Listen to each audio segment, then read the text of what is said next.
11. So I'm going to go through some electricity questions from paper 4 because a couple of you have said that you're a little bit worried about that topic. So this is the 8th paper from Save My Exams, by the way. So paper 8 for electric circuits if you want to also be able to see the mark scheme. So in question 1, I'll zoom in a little bit, you can see a circuit containing a battery, the 2 cells, which has EMF 12 volts and a heater, that's your symbol for a heater, with resistance 6 ohms. And then it says, state what is meant by EMF. This is one where you have to know the exact wording. There are lots of ways you could describe what EMF is, but CIE are looking for specific things. So we know that EMF is a voltage, and we know that voltage is work done per unit charge. So 1 volt is equivalent to 1 joule per coulomb. Okay, and that's going to help us with our definition. So we want to say it is the energy transferred, or the work done would be fine as well. Okay, and then you want to say per unit of charge. Okay, so that just means 1 coulomb of charge, but we're going to phrase it as per unit. To drive the charge around the circuit.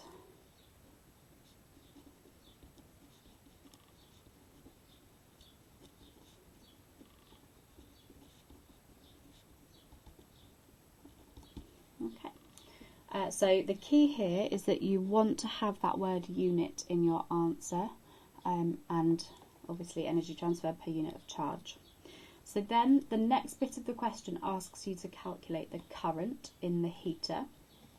Okay, so we know that V is equal to IR. We're going to rearrange that equation to make current the subject. So I is equal to V divided by R. Now we know that there's only one component in the circuit, so it will take the entire voltage from the battery. So we know we're just going to do 12 volts divided by the 6 ohms, and that obviously gives you 2 amps. Do not forget the unit.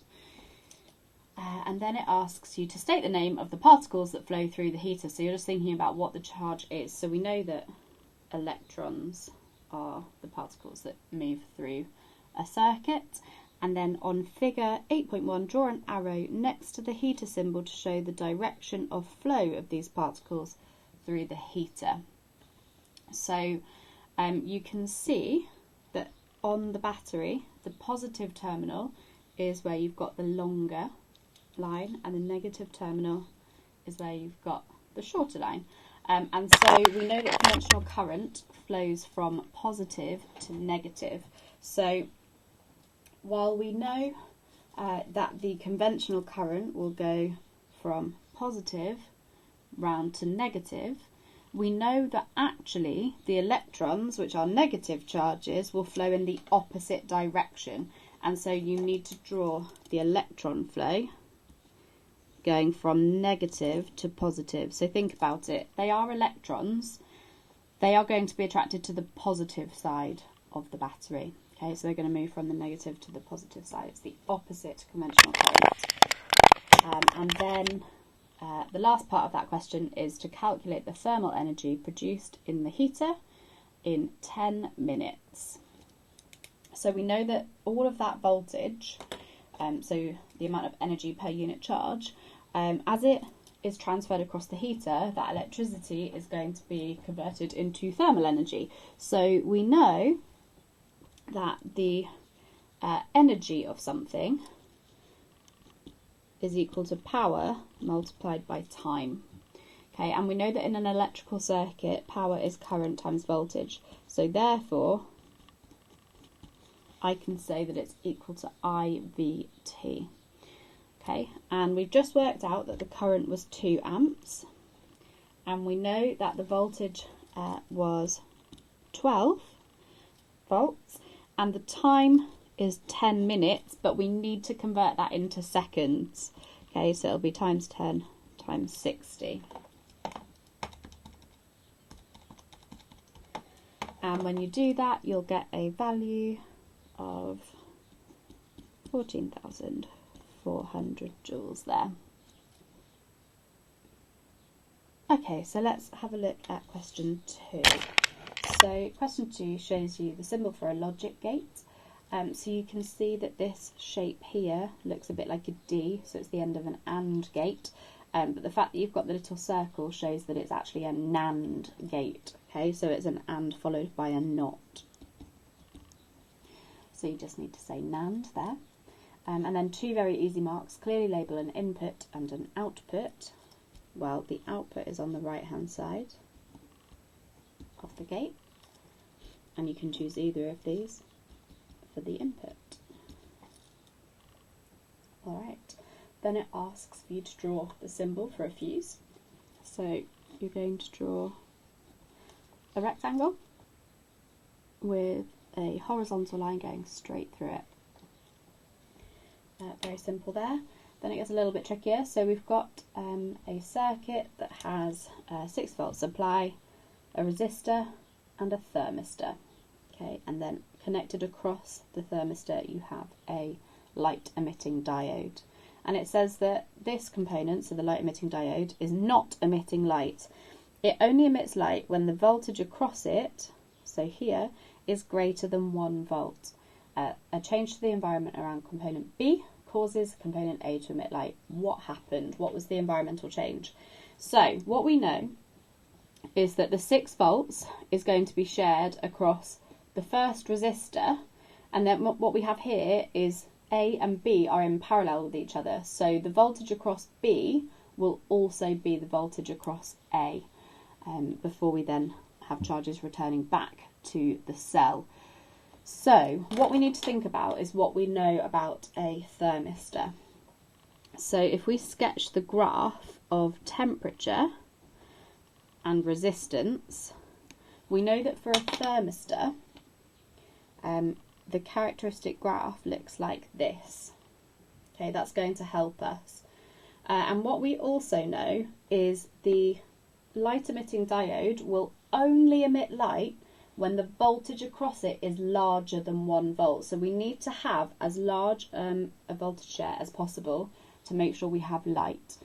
So the way that that is going to happen is that this resistor here, which is a thermistor, needs to take a bigger voltage share in comparison to this resistor here, so that it takes a larger share of the 6 volts. And that will only happen when the resistance goes up. Okay, for the resistance to be as high as possible, we're at kind of low temperature levels, so we need lower temperatures for the resistance of this to increase, so that this section can take a bigger voltage share. Okay, and so what we're going to say is what must have happened is that the temperature must have decreased. Okay, so the environmental change is temperature, and it must have decreased in order to increase the voltage share of it by making its resistance larger. Okay, and then in part II, it asks you to explain your answer. So you're just going to basically put into words what I've just shown you with the graph. So we know that for a thermistor,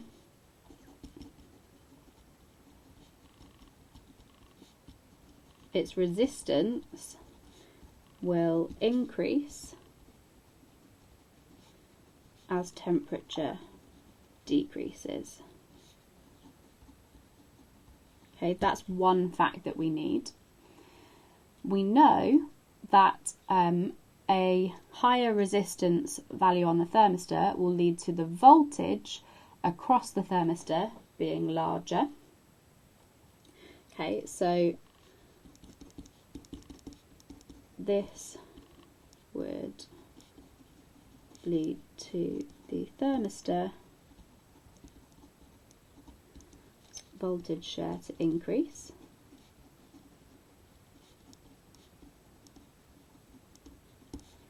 And also therefore the LED.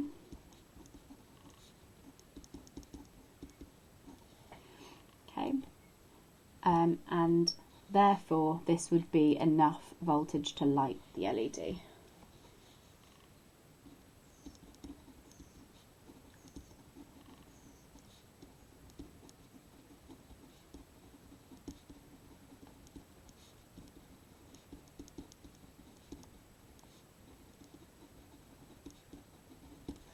Okay. Oh, sorry, I've printed this on half size, so you'd normally have double the amount of room to write things down.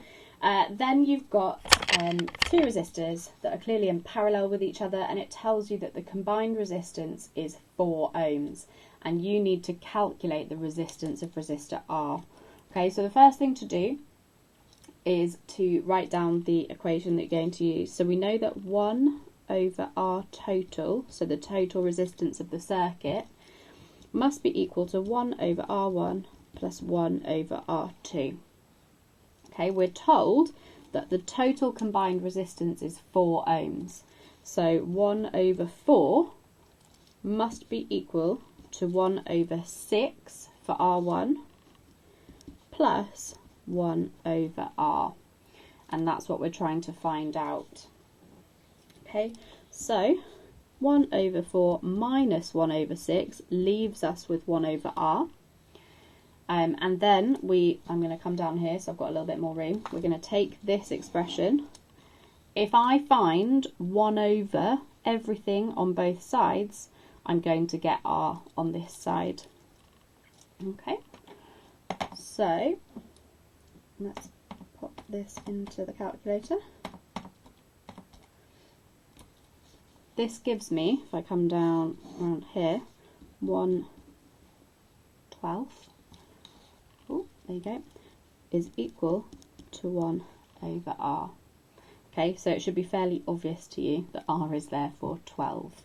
Okay, so R is 12 ohms. Don't forget the unit there as well.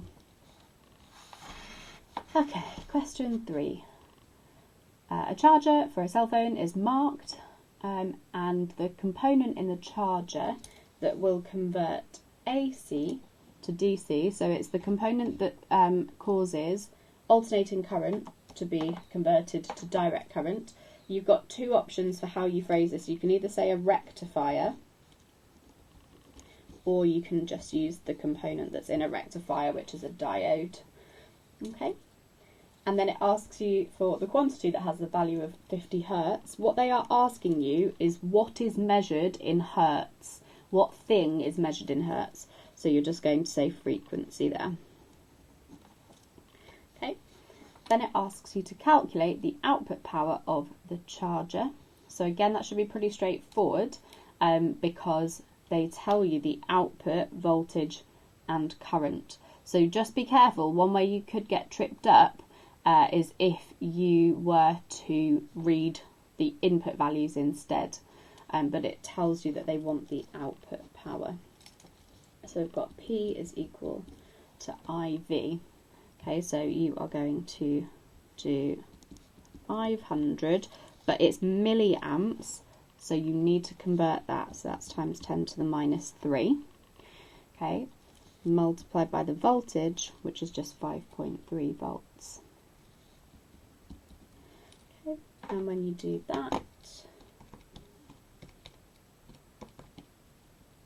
you should get a value of about 2.6, 2.7 watts. Okay, I'll give it to 3 significant figures, and that's absolutely fine. You can express it in milliwatts, that's absolutely fine, but don't forget to do that if that's what you choose to do. So it's just the little things like making sure you check with your values if they've listed it in milliamps instead of amps, so you don't get that wrong. And then you need to find the energy transferred in the output circuit. So we know that energy is equal to IVT because that's power times time.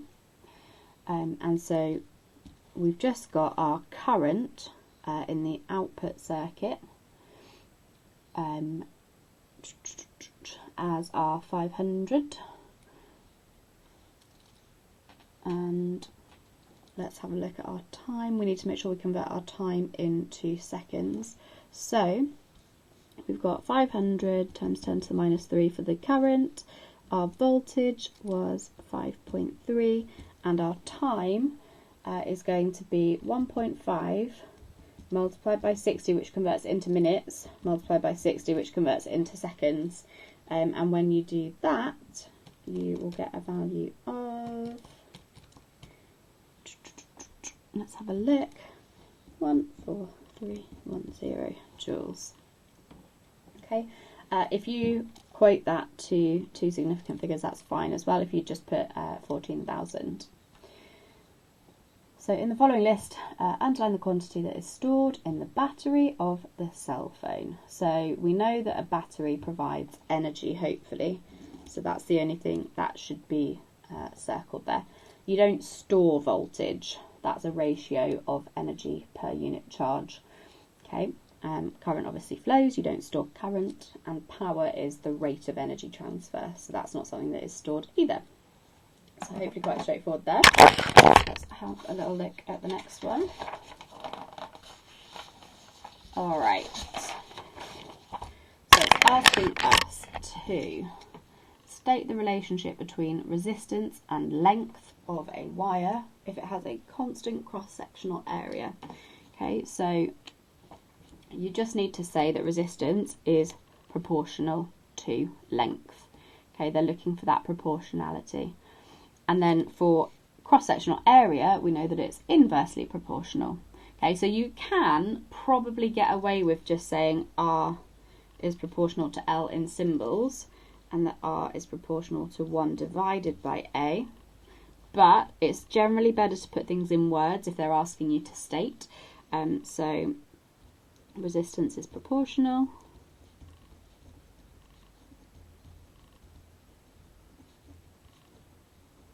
to length, and then resistance is inversely proportional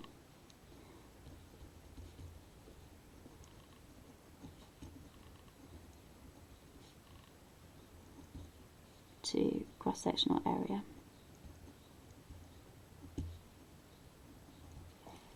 Alright, then it tells you that you've got a 60 watt filament lamp, so that's power there, connected to a 230 volt supply. Calculate the current in the filament, so this should be pretty straightforward. So you know P is equal to IV, we rearrange that. I is equal to P divided by V, so that's just going to be 60 over 230, and when you do that, you get a value of 0.26. Okay, and don't forget your unit there is amps. So as you can see, the values given were two significant figures. That's why I've given it to that many there.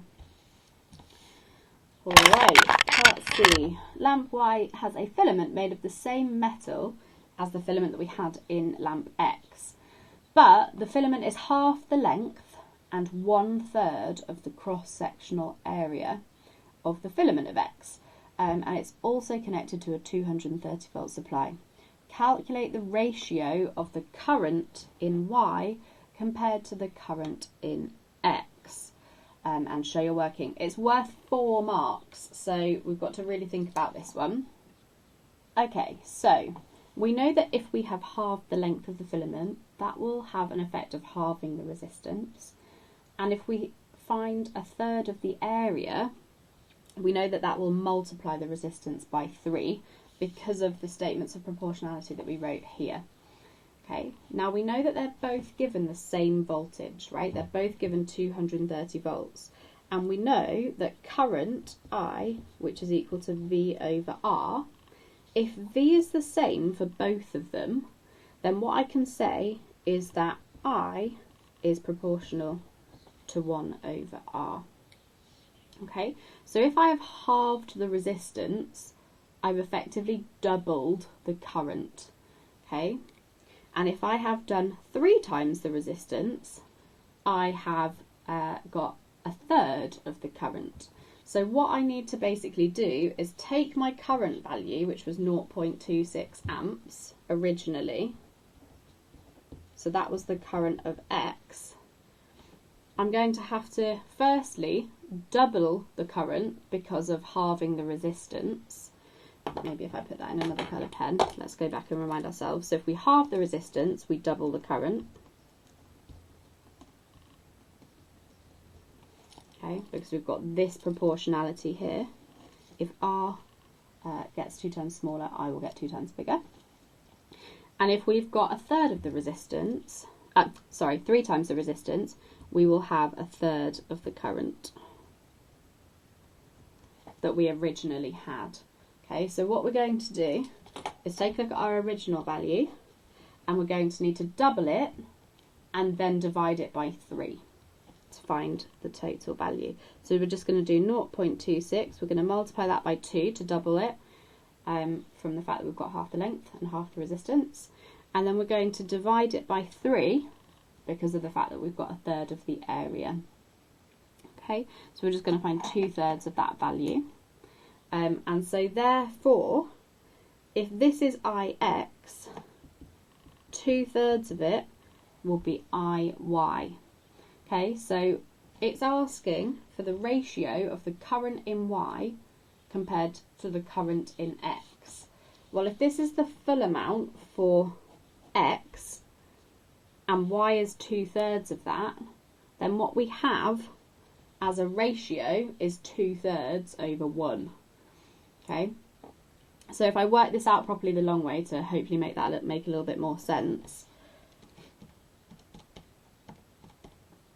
Okay, IY works out to be 13 over 75 when I do 2/3 of 0.26. So now what I'm going to do is IY divided by IX, because that's the ratio that I'm being asked to find. So I'm going to do my 13 over 75 that I've just found for my current in Y, and I'm going to divide that by 0.26, and you're left with 2 over 3, which proves that obviously the ratio is just 2 over 3. Alright, let's look at the next one. Oh, this looks a bit tricky. Okay, so question 5. You've got a piece of wire has a resistance of 0.45 ohms. Calculate the resistance of another piece of wire of the same material with 1/3 of the length and half the cross-sectional area. Be careful, it looks very similar to the previous question, but this time it's the length that has been divided by 3, not halved. But you can see it's a really common type of question. Okay, so again we're going to say R is proportional to L, and we also know R is proportional to 1 over A. Okay, so our original wire is a 0.45 ohms resistance wire. We now have another wire that's only 1/3 as long.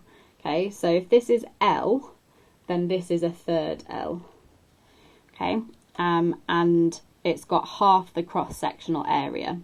So if this cross-sectional area is A, then this cross-sectional area will be A over 2. Alright, so if we divide the length by 3, we have to divide the resistance by 3 because they're directly proportional to each other. So the first thing we'll do is our 0.45 divided by 3. And if the cross-sectional area has halved, if A is 2 times smaller, then R is going to be 2 times bigger, okay, because as the denominator gets smaller, the overall fraction gets bigger.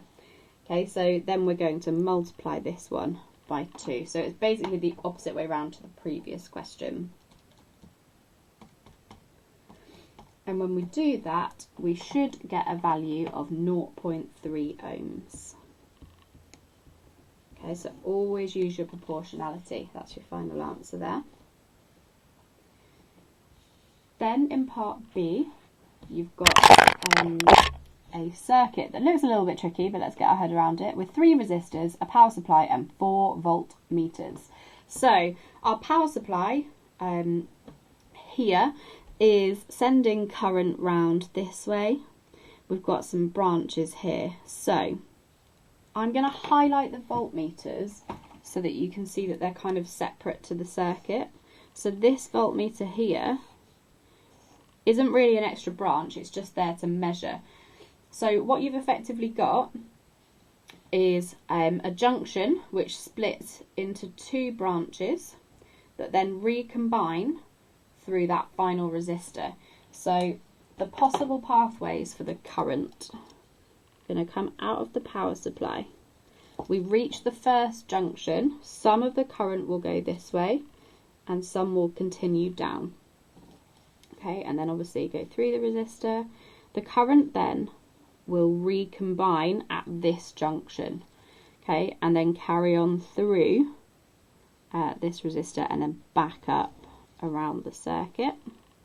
So we've got some statements that we can make. We know that the current that recombines from I2 and I3 joins to make I4. So I can say I2 plus I3 equals I4. Okay, and then we know that the current going into a junction has to equal the current going out. So I4 must equal I1. That's another one we've got. It's always helpful to get your head around the circuit before you do anything. And then you've basically got voltmeters reading across different things. So you've got the individual resistor on this branch, and then the whole branch, and then you can obviously see the voltage of the power supply. Alright, firstly you need to calculate the combined resistance of the three resistors. Okay, so let's think about this again. What we have is current splitting into these two branches and then they recombine. So these two are in parallel with each other and then they get connected in series to this one here. Okay, so if I were to draw that out, making it look a little more simple, what you effectively have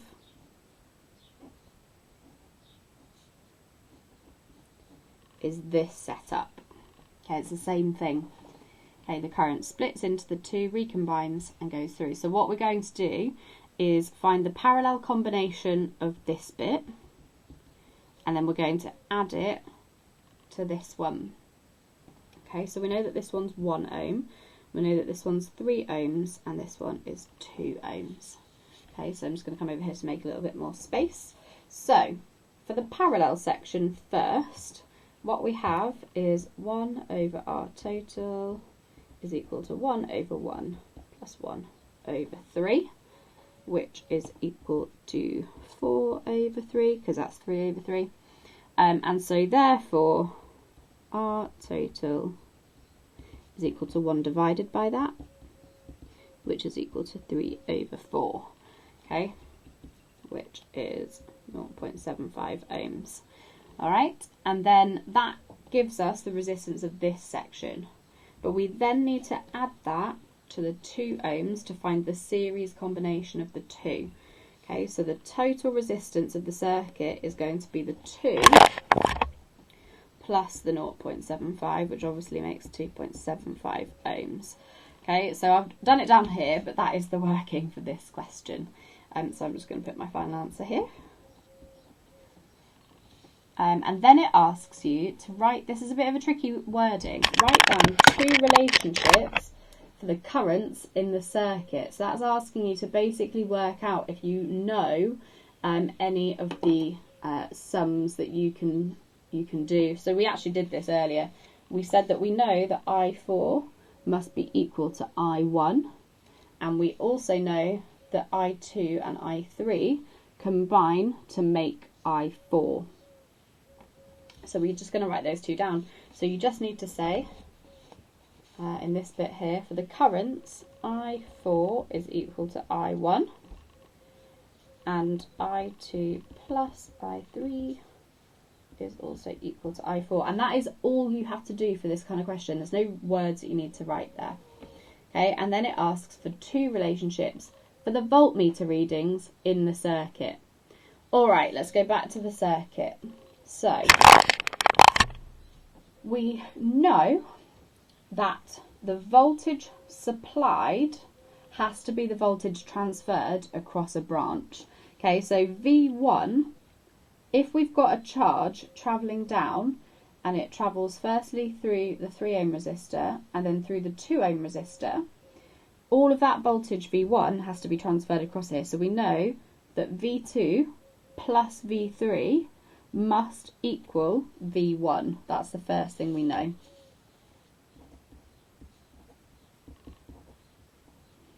Okay, so that's one relationship. Let's have a little look. Another thing we know, we haven't referenced V4 yet, is that V2 plus V3 must give V4, and we just said that that was equal to V1. If we add these two together, that's the voltage supply. So V4 must equal V1, so that's another one that I can say. Let's zoom out a little bit so you can hopefully see all of it at once. Okay. So this is a good one to just be making sure that you've got your Kirchhoff's laws down and you can understand how things are split in a circuit. But when it asks for relationships, you just have to state it like this. It can be a sum, doesn't need to be words. All right, number 6. So a student carries out an experiment with the circuit shown. The component in the dashed box is a diode. Firstly, draw the correct symbol for a diode, either way round in the dashed box. So we know that a diode has an arrow, and then it also has a vertical line that blocks. Okay, so what that represents is that current can flow through from left to right, but if current were trying to flow to the left, it would get blocked. So that's the first mark. Then it says 6 volts is applied to point A and 0 volts to point B. Okay. State what the student observes on the ammeter. So what you need to say is that you would get a current flow. So you would either see deflection if it were an analog one, or you could give an idea of the kind of current you would be expecting to see. You know that current can flow because this is the positive side. It's more positive than 0. This is the negative, and current will allow it to go through. And so I, which is equal to V over R, will be equal to 6 over 6. So you'll get a 1 amp reading. So you see a deflection there. Okay, so you don't actually have to have calculated the value, but sometimes I find that that helps. All right, this time we now change it so that we apply minus 6 volts to point A, and again 0 volts on point B.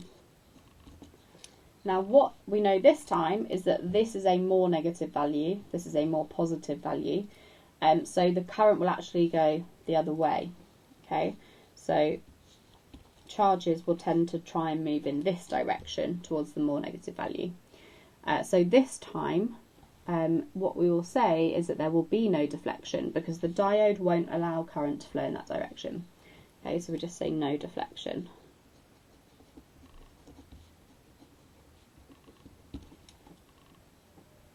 Alright, part C. The voltage shown is applied to the point A of the circuit. Point B is kept at 0. Okay, so in this setup, this is always 0, but the value of the voltage here is going to change according to this graph over time. So then it asks you on the figure to draw a graph of the readings indicated by the voltmeter. Okay, so we need to have a look at where the voltmeter is. So in this section of the circuit, the voltmeter is recording the voltage across one of the 3 ohm resistors. Okay, so we know that that voltage across the whole branch has to be split between the two. If they have equal resistances, they're going to take an equal voltage share.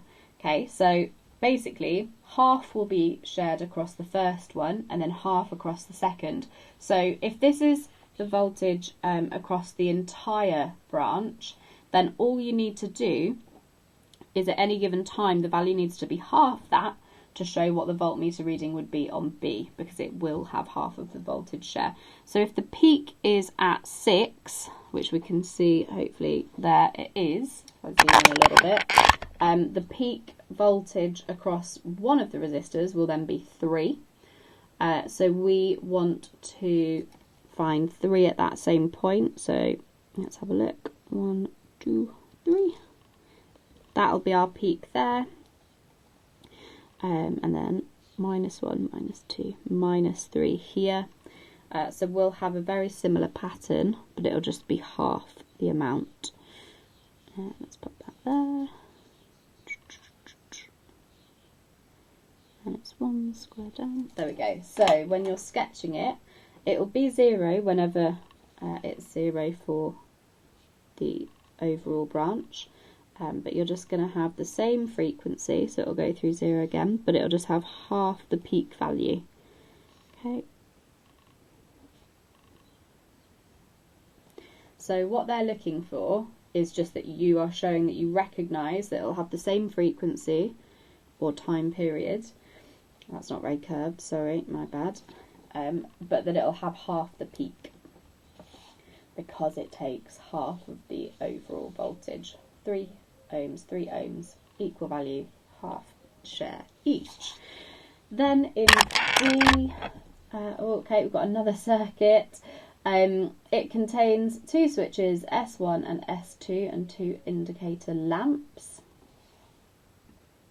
Okay, upon further inspection of this question has come from so long ago that the syllabus has changed. You don't need to know what this symbol is, although it is a transistor, so you don't need to be able to do any of this question, so we can just skip over it. Save my exams, need to update that really. Okay, 7. So the circuit here is set up to run a small immersion heater from a 6-volt battery. You can see component X, state the name of it, and then what is its purpose. So you should hopefully already be able to see that it is a variable resistor. So that should be easy for the first bit. But you don't get the mark for that, you get the mark for saying what the point of a variable resistor is. So you want to be able to control the current in the circuit. Okay, or you could say control the resistance as well, that would be fine.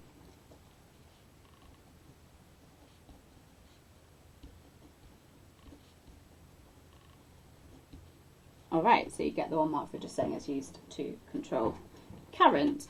The heater is designed to work from a 3.6 volt supply. It has a power rating of 4.5 watts at this value. What would the current be in the heater when it has this correct value? That should be really straightforward. So we know that P equals IV, rearrange again, I is equal to P over V, so that's going to be 4.5 over 3.6, and you should get a value of 1.25 amps. Don't forget your unit. Then calculate the resistance of component X if there is to be a correct voltage across the heater. The battery and the ammeter both have 0 resistance. Alright, so again this is pretty straightforward. Resistance R is equal to V over I, voltage divided by current. We've just got the current and we know that the voltage is 3.6. And so you should have a little look at the circuit first. Let me zoom up.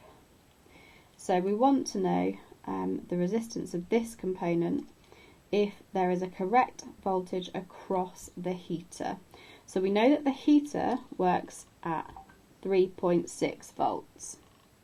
Okay, we know that 6 volts is supplied and that 6 volts has to be transferred. So the voltage across X is going to be 6 minus the 3.6. Okay, so it's going to have 2.4 volts across X. So when we're trying to find the resistance, the voltage drop across X is actually 2.4.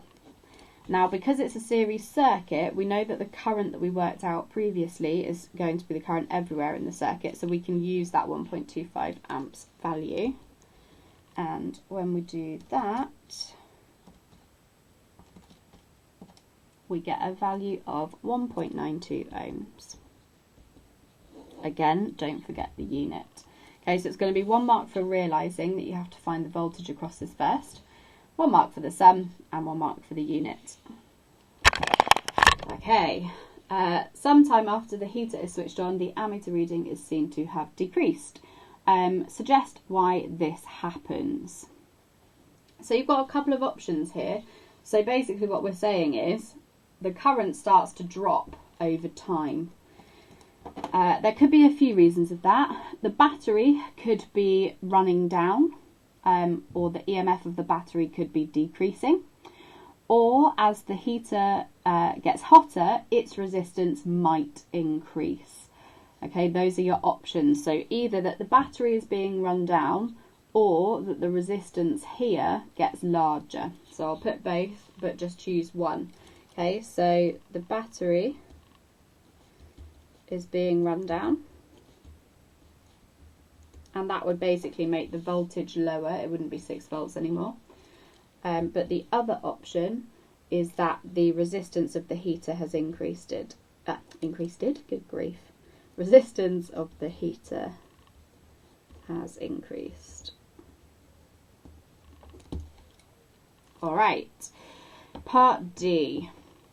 God, this has been a very long video. As an alternative to running the heater from a battery, it is decided to construct a circuit to enable it to be operated from the AC mains supply.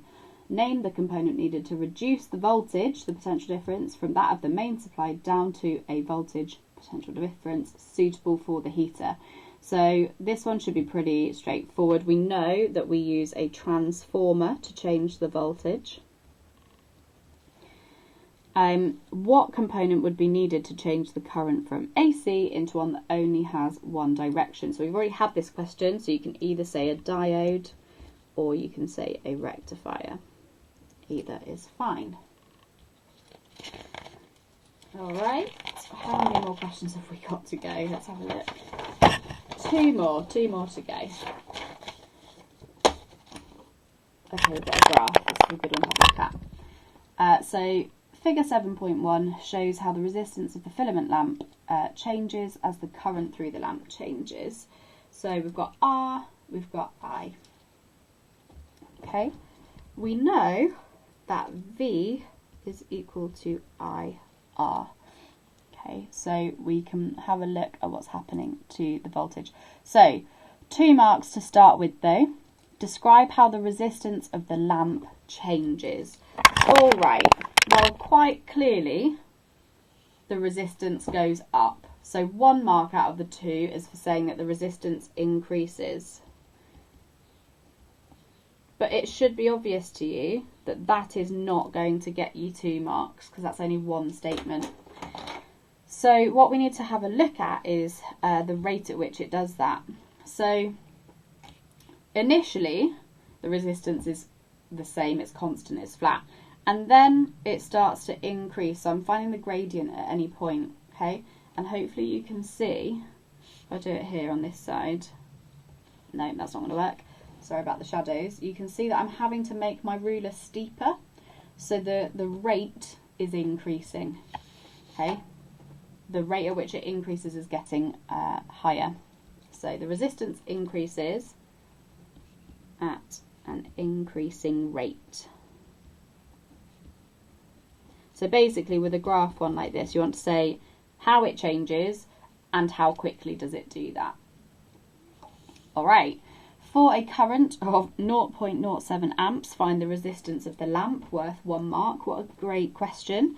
You literally just have to have a look at the 0.07 value. And at that point, read off the resistance. So you should see that that's at 25 ohms, really straightforward.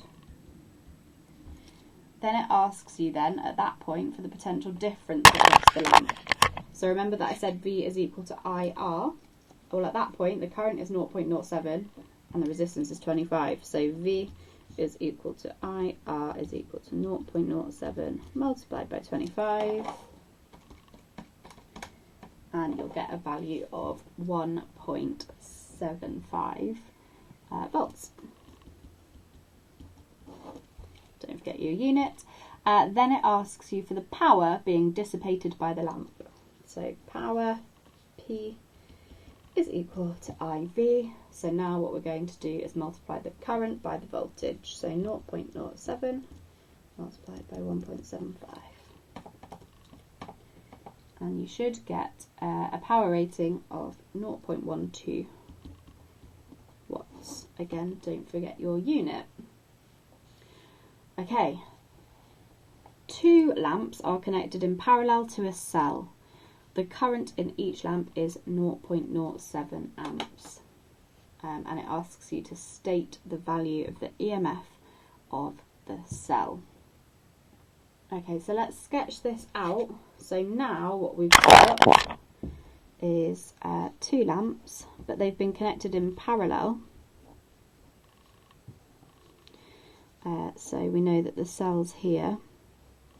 Now originally we said that it was 1.75 volts with just the one lamp, but then we've added another one in parallel with it. Well, the voltage is going to be the same across both of these lamps, so the EMF is still going to read 1.75. And then it asks you to calculate the resistance of the circuit, so you're basically finding the combined resistance of these two. So we know that individually they're each 25 ohms. So effectively what we've got is 2 resistors. They're actually lamps, but it doesn't matter if you draw it as resistors to help you get your head around it. They're both 25 ohms. Okay, so we use our parallel combination equation. So we've got 1 over R total is equal to 1 over 25 plus 1 over 25, which is obviously 2 over 25.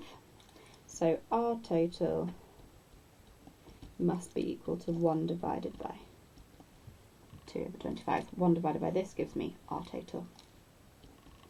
So that must be equal to 25 over 2, which hopefully you can do in your head, is 12.5 ohms. That's my final value there. Okay, last question finally. Let's have a look. So we've got a battery with an EMF of 12 volts supplying power to 2 lamps. God, feels like Groundhog Day. All the questions are the same. Total power supplied is 150 watts when both lamps are on. So that's 150 joules per second. And it asks you to calculate the current supplied by the battery when both lamps are on. So let's first find the equation we need. P is equal to IV. I rearrange. I is equal to P over V. But we know that because they're in parallel, the voltage across both lamps will be the same, and the power, so the energy transfer per unit time will be the same across both branches. So in this case, all you need to do is your power, which was 150, and divide it immediately by your 12, and you'll get a 12.5 amp value. Don't forget your unit. So that's what's been supplied by the battery. Okay, so we know that this was 12 volts, and we know that it was supplying 150 watts. Okay, so we know that the current coming out is 12.5 amps. Okay, but we then know that that is going to split into 2. Okay, so some will go across the first branch and some will go down to the second branch. And we know that these are identical lamps, and so they have the same... No, that's a lie. I'm absolutely fibbing. Ignore me. I'm getting ahead of myself. It tells me the current in lamp 2 is 5 amps. Okay, so the current going in here is 5. So we know that this 12.5 is split into a value across L1 and a value in L2. So the value of the current through L1 has to be the difference between these two numbers. Okay, so you're just going to do your 12.5 minus your 5 value, and you should get 7.5. That's right, isn't it? Yeah. Amps. Okay, so just find the difference. Then it asks you to find the power of lamp 1. So again, P is equal to IV. We know that the both lamps will both get 12 volts, but this time we've got different current values across each branch. Okay, so the power through L1 is going to be the current, 7.5, multiplied by the 12 volts. So let's have a look at that. And you're going to get 90 watts here. And then finally it asks you for the resistance of lamp 1. So resistance is voltage divided by current. And we know that it takes a 12 volt share and that the current was 7.5. And you should get 1.6 ohms. Sorry, should really look at what I'm doing on the screen. And that is all of the questions from paper 8 from electricity on Save My Exams.